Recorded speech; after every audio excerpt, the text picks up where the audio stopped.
Hello everyone, welcome to my channel.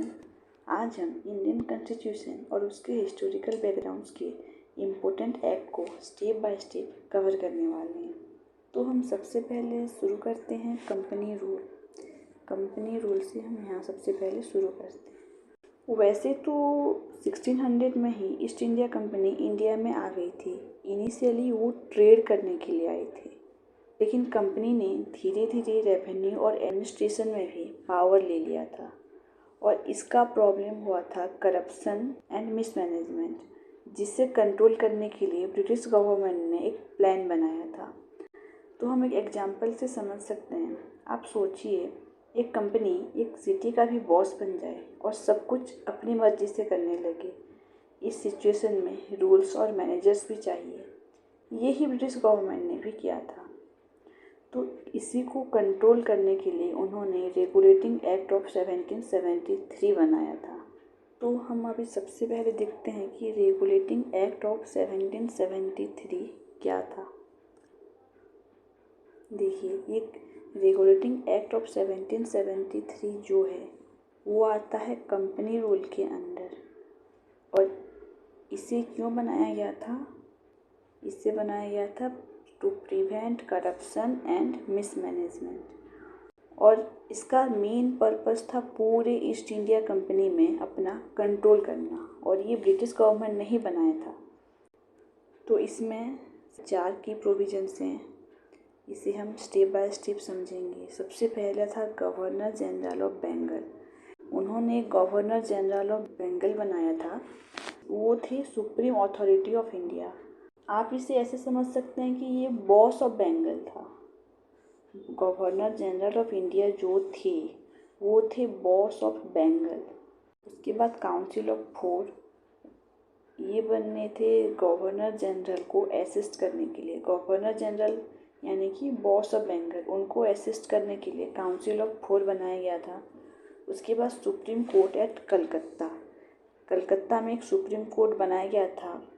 ये first court to give justice. This is the first court to give justice in it established in 1774।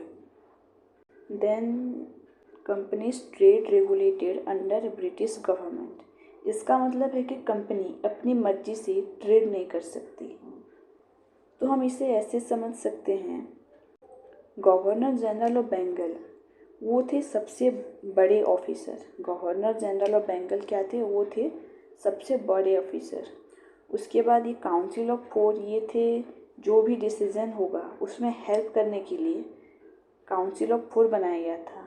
ये governor general को ही assist करते थे।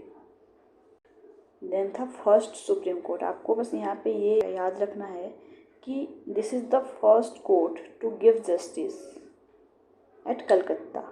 Okay. तो अब हम ये देखते हैं कि ये एक्ट इतना इम्पोर्टेंट क्यों है।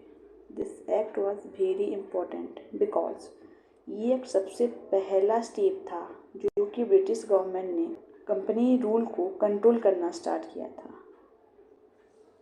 रेगुलेटिंग एक्ट ऑफ 1773 ये सबसे पहला स्टेप था जिसमें ब्रिटिश गवर्नमेंट ने कंपनी रूल को कंट्रोल करना स्टार्ट किया था। इस एक्ट से जुडिशियल और एडमिनिस्ट्रेशन सिस्टम की फाउंडेशन भी बनी। सुप्रीम कोर्ट और गवर्नर जनरल का आइडिया भी यहीं से शुरू हुआ था। एक एग्जांपल से समझते हैं। सोचो, अगर कोई ऑफिस में सब कुछ अपनी मर्जी से करे, जस्टिस का सिस्टम नहीं हो, तो कैसे कंट्रोल होगा? नहीं हो पाएगा ना।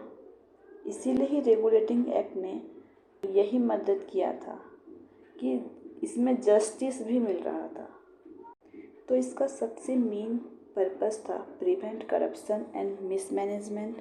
इसमें 4 की प्रोविजंस हैं। गवर्नर जनरल ऑफ बंगाल जो कि boss of Bengal. Council of 4, ये गवर्नर जनरल को ही असिस्ट करने के लिए था।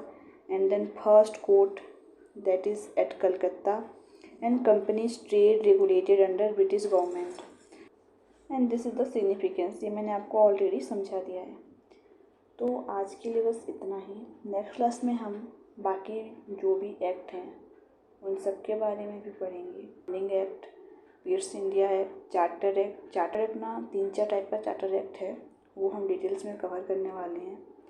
देन जब हम कंपनी रूल कंप्लीट करेंगे उसके बाद हम आएंगे क्राउन रूल में।